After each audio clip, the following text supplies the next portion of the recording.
Hello, and welcome to our Week 3 lab video. This week, you'll be completing lab number 4, Metabolism.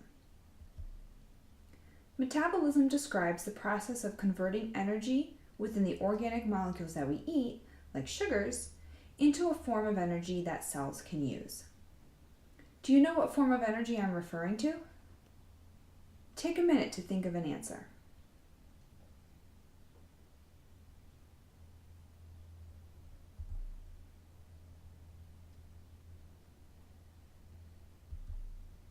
If you said ATP, you are correct. ATP, or adenosine triphosphate, is the energy currency of the cell, and therefore it's what powers our bodies to do all the things it needs to do in order to stay alive. In today's labs, we'll be investigating the process of APT production known as cellular respiration, first in beans and then in human subjects. Before you begin today's lab, review the material on pages 75 through 80 in your lab manual. First, let's review the equation for cell respiration as shown here.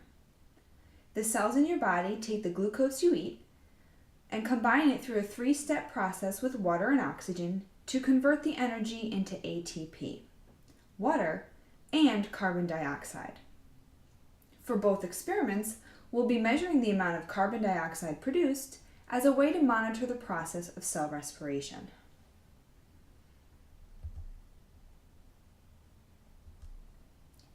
In experiment 1, you'll be comparing this process in germinated beans to non-germinated beans. You have to ask yourself the question, is there a difference between the two beans? And if so, how does that affect the cellular respiration that is going on inside those beans?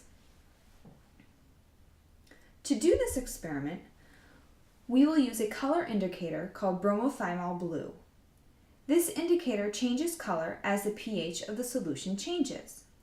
It is blue in basic conditions, yellow in acidic conditions, and green in neutral conditions.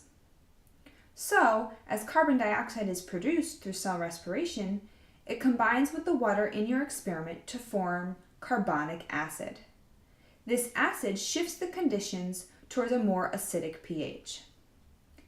Predict what will happen to the bromothymol blue solution when cell respiration is occurring. If you said it'll turn yellow, you are correct. To perform the experiment, gather the materials listed on page 81 in your lab manual.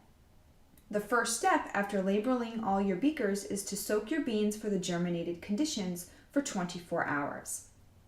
After the soak, follow the directions to set up your experiment and record your data on the tables on page 83 of your lab manual. Just a note, this experiment will take an additional 24 hours to complete, so make sure you plan accordingly. When you are finished, discard the beans and the solutions into the garbage, but keep all the plastic beakers and cups for reuse later on in the semester. For experiment 2, you'll be evaluating your own cell respiration by comparing carbon dioxide production at different activity levels. In this experiment, you'll be asked to perform 1 minute of exercise. If for any reason you are unable to do so, please find a willing volunteer to participate in your experiment. For this experiment, we will again be using a color change indicator to measure CO2 production. This time, the indicator we will use is called phenol red. This solution changes to a yellow-orange color when carbon dioxide levels are high.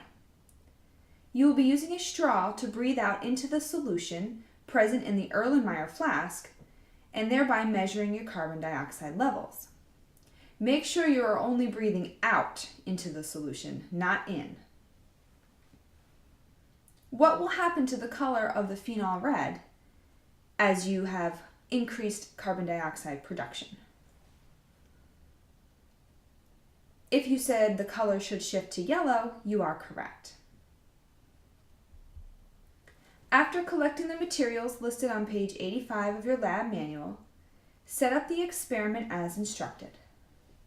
Predict what will happen to your cell respiration rate after the 1 minute of exercise. What do you think will happen?